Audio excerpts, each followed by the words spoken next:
Hey, happy stitching to you. We're at the Always in Stitches classroom, and I want to talk to you a little bit today about effective and appropriate cutting techniques. So one of the things that's really super important when you start any project is that your fabric be cut properly. Because if you don't cut it square or cut it with the right dimensions, from the very beginning, before you even take that first stitch, you've already destroyed your project and lost the opportunity to have it come out nice and crisp. So in this bag, I have a piece of fabric. And typically when you come home from the fabric store, you've bought a big honking piece of fabric. Now we can have the discussion to wash or not to wash. Personal preference kind of guides that. I personally, if I'm quilting with the fabric, I am not going to pre-wash because I want the stabilizers that are naturally inherent in the fiber to be there while I'm quilting. If I'm making a garment, I am absolutely going to pre-wash first. But for quilts, I do not pre-wash. You can have a huge discussion about that. I'm not here to judge or make a debate. I'm just here to tell you the way we're going to do it today is without pre-washing. So this is a big honking piece of fabric. I mean, I think it's a 5-yard cut, which is the way I like to buy fabric because if I find a piece I like, I want to have plenty of it. The problem is I don't want to cut it in a 5-yard length.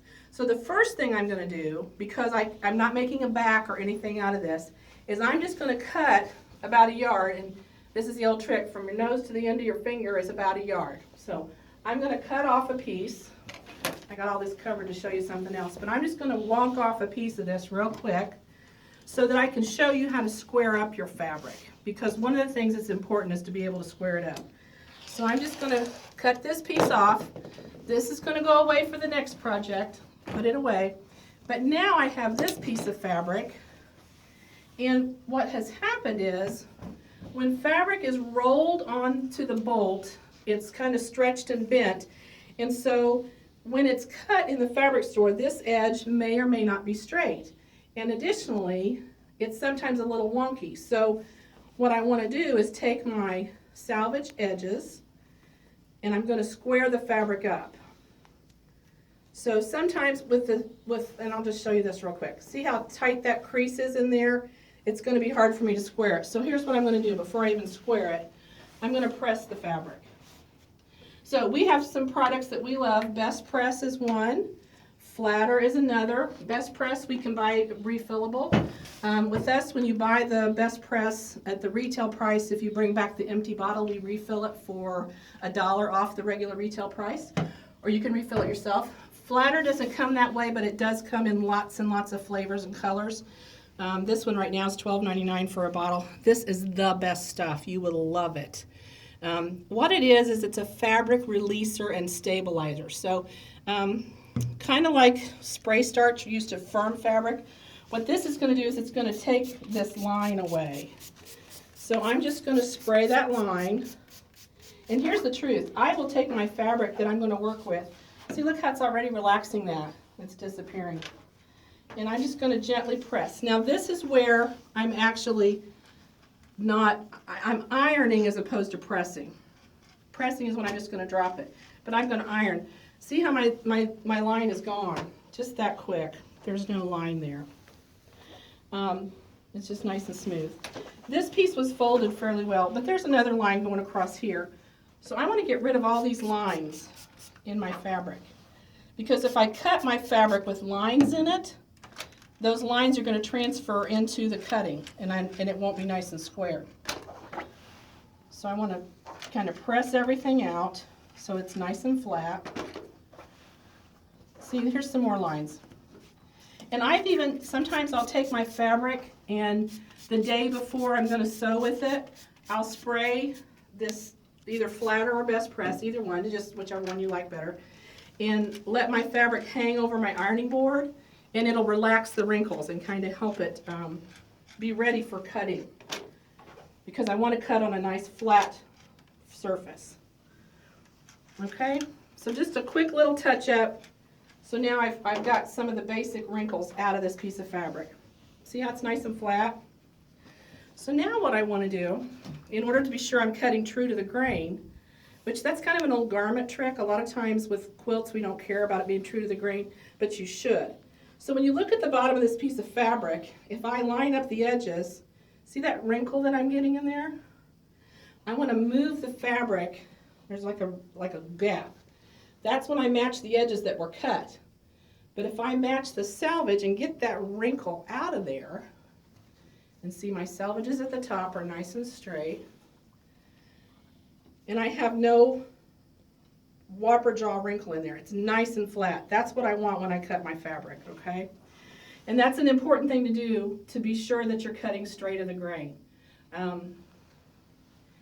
A lot of times quilters don't care about square of the grain because they cut in such small pieces and sew it back together. They think it doesn't matter. But when you have a piece that's cut square on the grain, when you stitch it, it's a little bit easier because the fabric lays flat and true. So that's what you want to do to get your fabric ready. So fabric is ready to cut. Let's talk a little bit about cutting tools. So the first thing you have to have is a nice mat. So I have a cutting mat here. There's several brands of cutting mats. Quilter Select makes a cutting mat. This is an Omni-Grid mat. I suggest you buy the biggest mat you can afford because no matter what size you get, you will always want bigger. That's just the way the mats work. But use as much space as you can. This one is 36 inches, which is nice because it's a yard. It's 24 inches this way, which means a yard of fabric folded in half fits on it well. So that's the first thing you have to have is a cutting surface. The next thing you have to have is a nice rotary cutter. Rotary cutters come in all different shapes, sizes, and designs. This one is my all-time favorite. It converts to a left hand or right hand either way. And it has a nice safety mechanism in it. It's a nice ergonomics too. It's a little weight to it. It's got some heft to it, so when I'm pushing against it, I can feel it move.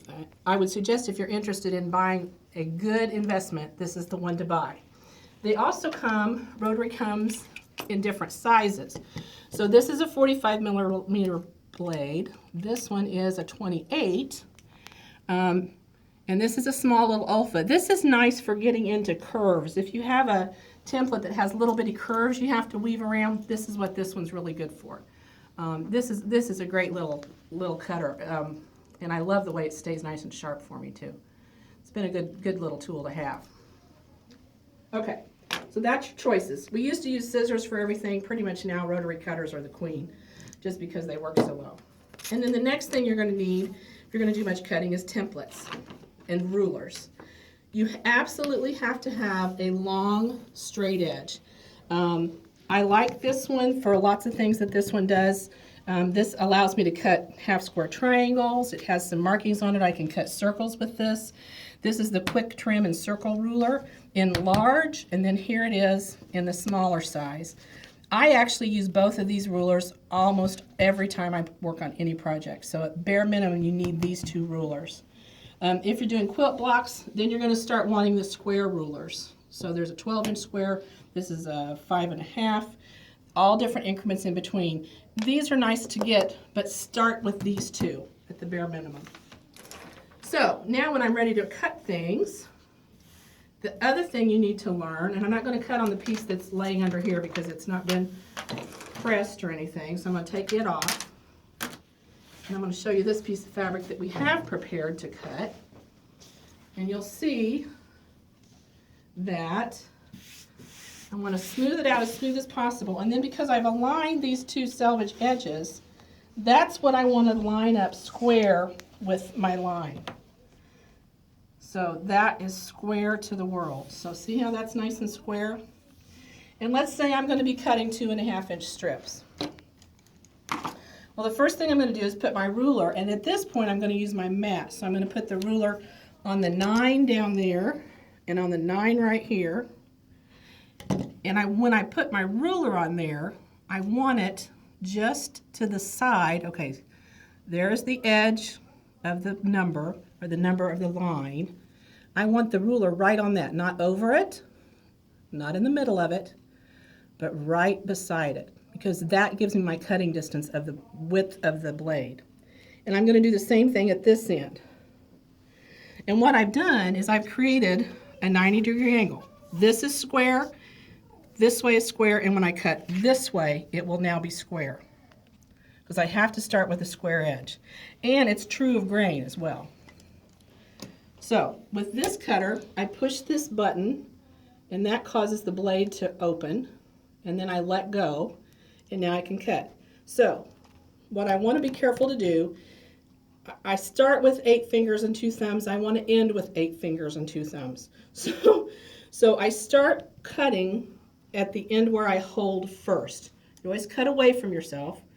I put the blade down ahead of the fabric so that I get a nice even cut at the bottom. And I walk my hand as I cut. And I push the edge of the blade against the edge of the ruler. Now, before I go any further, there is a feature. Sometimes these rulers, because that's thin, it wants to bump. This is a product that I highly recommend if you're starting with a beginning seamstress, especially maybe the kids or even more mature seamstress, or maybe their hands are getting a little wobbly. This is a safety shield, and what happens is this mounts to the side of your ruler, and it gives you about a 1-inch lip that stands up that protects you from potentially getting your thumb over the edge and cutting your thumb off, which is not a good sewing day. So this is a great product. I really recommend putting those on your rulers if you can. The other thing is I always try and make sure that my fingers, 2 of them are off the ruler. They're over here, because if I do that, my hand's not quite wide enough to go all the way past. It helps me keep it over here. So I really try and stabilize with the mat and with at least 3 fingers on the ruler. So I'm going to start here, and I'm going to push. And as I go, I walk my hands up like a little spider. See, I move my hand, and it holds my ruler in place. Well, I moved it because I'm talking. I'm doing it too slow and talking. But it holds my ruler in place, and I move with my ruler, and I keep a nice straight edge. So now I can lift this piece, and I jumped up there, but I can lift this piece, and I got a straight edge. This is my waist piece. It's what we sacrifice. And now, when I measure my next piece, I'm going to measure from the edge of the fabric. I'm going to disregard the mat. I don't want to look at the mat anymore. I want to use the edge of my fabric. So let's say I'm making 2-inch strips. So this is the 1/2-inch side. This is the 2-inch side. I'm going to lay my ruler on the edge of the fabric. You can see my little blip right there, so I should cut that off. But the same rule applies. I'm going to put the fabric to the edge of the line, not the line on top of the fabric, or even a little bit of the fabric showing under the line. I want the fabric right on the edge of that line, okay? And I do that all the way up and down, both ends. And now I'm ready to cut my 2-inch. I drop my blade ahead of the cutting, and I push, and I walk my feet, walk, walk, walk, keep it square the whole time, walk, walk, walk, walk, walk, walk. Okay? The other thing is when I flip this over, it just automatically locks it. So that's another reason I like this, and it's just a habit. So this is open because I pushed the button and I dropped it. And then when I want to close it, I just tap it on the back and it's always locked. And I've used this ruler, this particular type of cutter so long, it's like turning the turn signal on a car. I don't even think about turning it. So that's how I'm going to cut strips or squares or pieces, whatever I want to do. So now let's say we want to cut little round pieces or little template pieces. So when I'm trying to cut template pieces on a board like this, which this is another, look at this little tool. This is a great little tool. This is called the little gripper, and it's just a suction cup, and it'll go on my ruler. So now I can pick my ruler up and I can turn it any which way I want to cut. It's kind of a nice little way to keep my hands off of the ruler, especially with the smaller ones. I really like this tool. But if I was cutting squares, this ruler, I would have to cut this way and this way and that way and that way. It's very awkward. But there's a solution for that. It's called the Martelli mat. And I love this mat. So it's like a Lazy Susan, which makes it a really fun toy. And I've layered together 2 pieces of fabric. So let's say I was getting ready to make a bunch of half square triangles. And I need to cut 5-inch squares, 5.5-inch squares. So now all I have to do is cut, turn, cut, turn. Now I should put grippers on this particular ruler. I'll show you those in a minute. Cut, turn,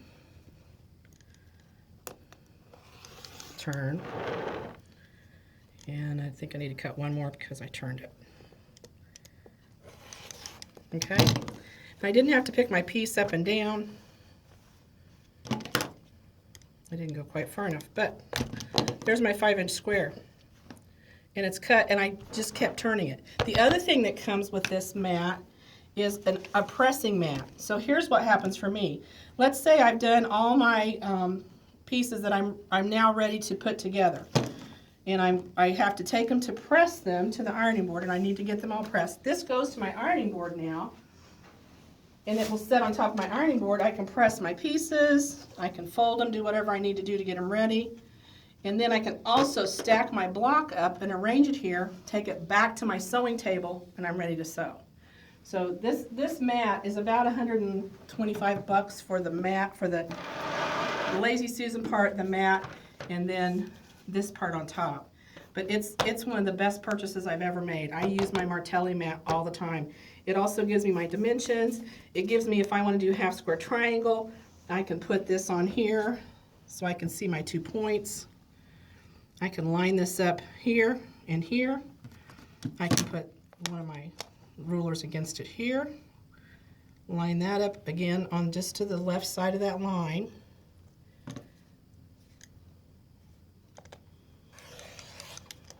There you go. And I got my half square triangles ready to go. I can sew them in half. That's an easy thing to go. Couple other tools. They sell these cutting edge. These are really nice. If I'm going to cut a blue gazillion 2.5-inch strips and I don't have a stripology ruler, I want to mark my ruler to be sure I do that same 2-inch strip. Because, you know, let's face it, you cut enough of them, you get a little crazy after a while. So I'll take, this is my cheap version of that. This is painter's tape. And I will mark that line that I'm using so I don't forget. And I usually just put it to the side a little bit. So now, each time I cut, okay, there's my 2-inch, chop that piece off, and then I'll remember, okay, this is the line I'm using and I won't forget. It's easy to, or get my ruler turned around and get it the wrong way. You notice this ruler kind of wanted to slide a little bit. There are some grippers on the back of this, but they don't always hold. We sell this product, which is called a fabric grip. And those little dots are little sandpaper dots. You can peel them off and put them on the back of your rulers. And they help hold the ruler from sliding around. So if you're having issues with it moving, especially the cottons that haven't been washed, they don't grip the fabric, they tend to slide. That can be an issue. The other part is, this is the Quilter Select brand of ruler. They have a pre-coated backing that causes it to grip the fabric. So when I put this on a Quilter Select, see my fabric just moves. It follows it because this fabric can't slide out from underneath that ruler. There's times I want my fabric to slide, there's times I don't want my fabric to slide. So I have this ruler for some occasions, but not all. And then marking pins. When I'm going to mark lines on something, I want to be able to, sometimes I want it to disappear, sometimes I don't. So this is a pin that's we sell that I can make a line on anything. If, for instance, if I was going to do, let's do it this way. Let me show you on this. So let's say I'm going to make half square triangles out of this piece of fabric. And we know when we do half square triangles, we need to mark that center seam. Well, I kind of have got a new different way of doing it. I don't mark the center line. I put my 1/4 inch line on the diagonal, and I mark this line. And I get as close to the ruler as I can. Then, I'm going to turn it around. Look how this works on my Martelli. And then, because if I put a 1/4 inch on the other side, it's actually a 1/2 inch. So I use that line, and I mark a 1/2 inch line on the other side. So now I've got my 1/4 inch off of each point. I'm going to sew on these two lines. And then, after I've sewn those together, I'm going to cut this in half. And I'm going to have my half square triangles. So this particular pin is one that irons away. It's made by Clover. It's a great little pencil. We sell, they come in all different colors. We have them at the register. But these two items, these are Clover chalk, marking chalk. These do not erase. So when I use these, I want to be sure I use them in an area that it's not going to matter if it stays with the product. They will wash out, but they don't come out immediately. I'm going to take this that I just wrote with the clover pin over here to the ironing board, and you can see it's going to disappear. So I would have sewn on those lines, and then as soon as I touch it with my iron, it's gone. It's not there anymore. Be careful, sometimes batik fabrics or dyed fabrics, the line will lift out the color. So you kind of have to be aware of that. But I love those marking pins for that. Another mat I want to show you that's really cool is this one. This is my traveling mat. So it folds in half, which means it'll fit in my suitcase. And yet when it closes, this is nice and smooth. This has been to many retreats, and it always comes back safe and sound. And it's a nice little folding mat. Olfa makes it. And we do have these out there too. So that's kind of a quick and dirty little bit of cutting techniques, trying to get nice cutting. But I just can't tell you how important it is to start cutting straight of the grain. You have to cut even, straight of the grain, and clean cuts. If your blade is dull, get a new blade. It's just like using an old needle in a sewing machine. You don't want to use an old needle in a sewing machine. And beyond that, just if you have questions, call us, talk to us. We love to help you. And keep making projects, keep sewing. And don't be afraid to cut. That's what rotary blades are for. Just don't cut off your fingers, because we like you to come back and we don't have to call you stubby, because when we call you stubby, it's no fun. So thanks so much for watching, and happy stitching.